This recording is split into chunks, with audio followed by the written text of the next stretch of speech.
आंलां आरो दिमा हासाव रायजो जानाय जिबिलाक बर'फोर दङ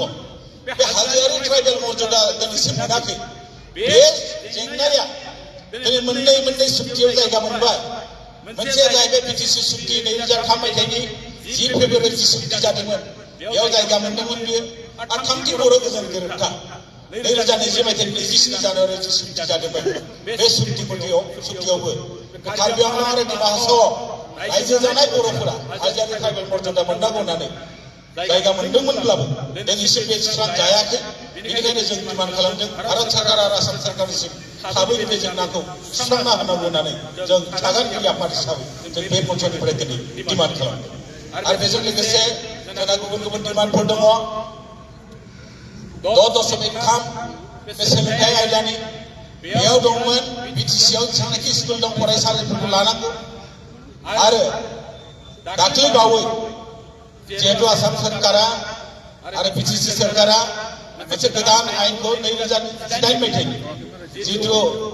आयेन बेखौ एमेन्डमेन्ट खालामनानै प्रभिन्सियेलाइज एक्टखौ एमेन्डमेन्ट खालामनानै बिटिसिनो गथायबाय बिटिसि लादों नाथाय बिटिसिनि बायजो जिबिलाक फरायसालिफोर दङ बे 2018 मायथाइनि जिथु आयेन दं बे आयेननि दारै बे स्कुलफोरा गनायजाया बेनिखायनो जों बुंदों जिहेतु बिटिसिनि बायजोनि बर' मिडियामनि जिबिलाक फरायसालिफोर दङ बेखौ स्पेसियेल कनसिडारेसन बिसेस रेहाय होनानैब्लाबो सरकारिकरण खालामनांगौ होननानै स्पष्ट भाबै लिरनाय दङ आरो आसाम सरकारा सोलोंथाइ बिफाना जोंजों रायज्लायनायनि गेजेरजों जोंनि काउन्सिलनि दायित्व होदों बे भेन्सार स्कुलफोरखौ प्र काउन्सिल बेखौ बोरै लानो हायो बिनि बाजेटखौ बिदों नाथाय जों बुंदों बेखौ होनायनि सिगां आसाम सरकारा सोलोंथाइ बिफाननि मन्थ्रि आरो अफिसियेल लेभेलाव जों मोनसे अफिसियेल टक लानानै बेखौ माइनुट्स मोनसे बानायनो गोनां उइदाउट माइनुट्स जुदि होयोब्ला गाबोन गभर्नमेन्टआ सोरबा जुदि सोलायोबा हयथ' बे गोजोर जानाय नङा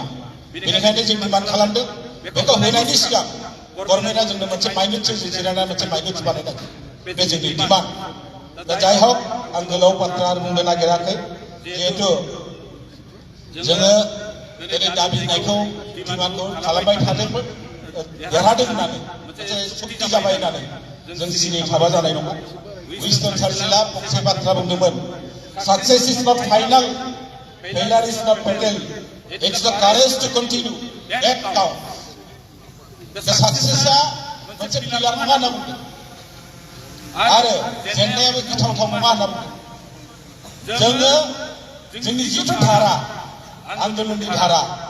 बा देरहासारनायनि जिथु धारा बेखौ हमथानानै लाखिनाय साहसा आसल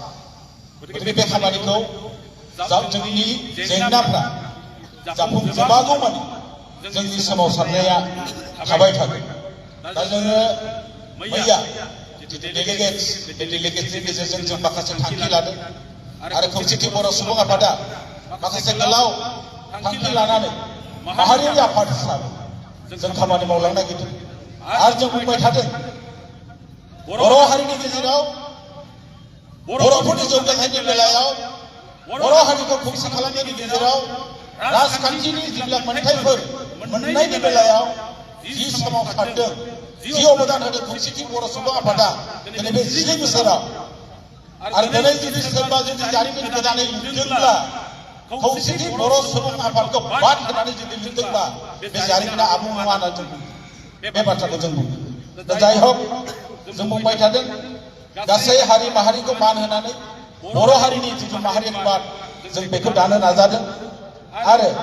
हारिनि गेजेराव हाबा हारिमुनि गेजेरजों मोनसे जौगाखां हारि आरो गेजेरारि हारि दानाय माहारिनि गेजेराव राजखान्थियारि बिथा दानायनि सायाव हाबा मावनाय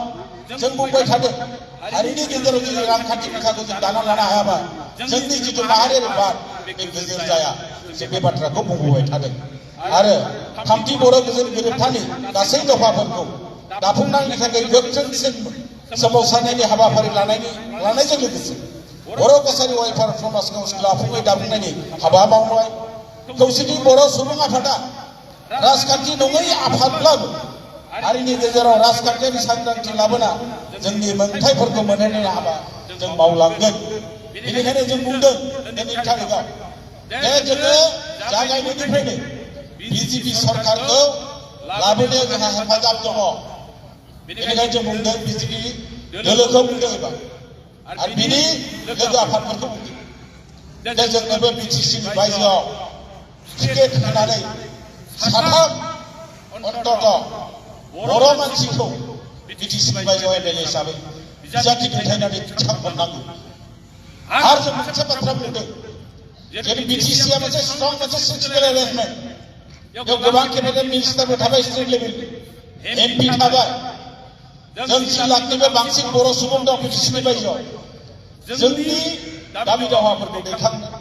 जोंनि जेंनाफोरखौ खोनासंनो थाखाय এইবার যদি রাজ্যসভাनि एमपिआ फैयोब्ला बिटिसिनि बायजोनिफ्राय जानांगौ होननानै बे जोंनि डिमान्ड जितु बर' सुबुं आफाद बेखौ जों डिमान्ड दैखांदों दा जाय हक जों बिनि बादैबो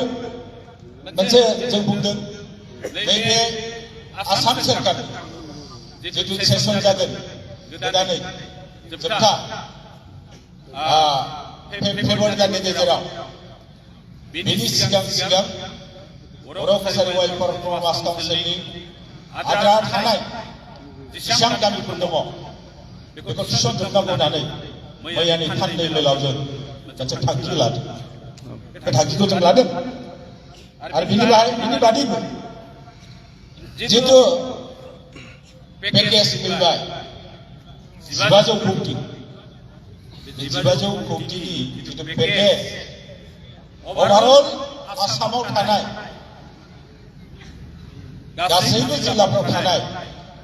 एनडिपि हक दुलाराय फरायसा हक जों खौसेथि बर' सुबुं हक जयै सोमावसारनायनि गेजेरजों मोनसे फिथाइ मोनो नाथायसो जोङो डिसक्रिमिनेट खालामनाय जाबाय बे 1500 कौटिनिफ्राय बिटिसिनि बायजोआव रायजो जानाय 10 लाखनिबो बांसिन बर' सुबुंनि थाखाय बेखौ थाइसेबो रां होनाय जादों बे जोंनि बिटिसिनि बायजोनि बर'फोरनि थाखाय मोनसे दुखुनांथाव जाथाय बेनिखायनो जों बुंदों सरकारखौ जों रिभिउ खालामनानै बिटिसिनि बायजोनि बर'फोरनि जौगाथायनि थाखाय बे रांखौ एसेब्लाबो जोंनो हरनांगौ होननानै जों खौसेथि बर' सुबुं आफादनिफ्राय दिनै बे मन्थ्रनिफ्राय दाबि खालामदों आरो जिहेतु जोंनि काउन्सिला दिनैसिम आबुं जायाखै आरो बिनि रां बावजाया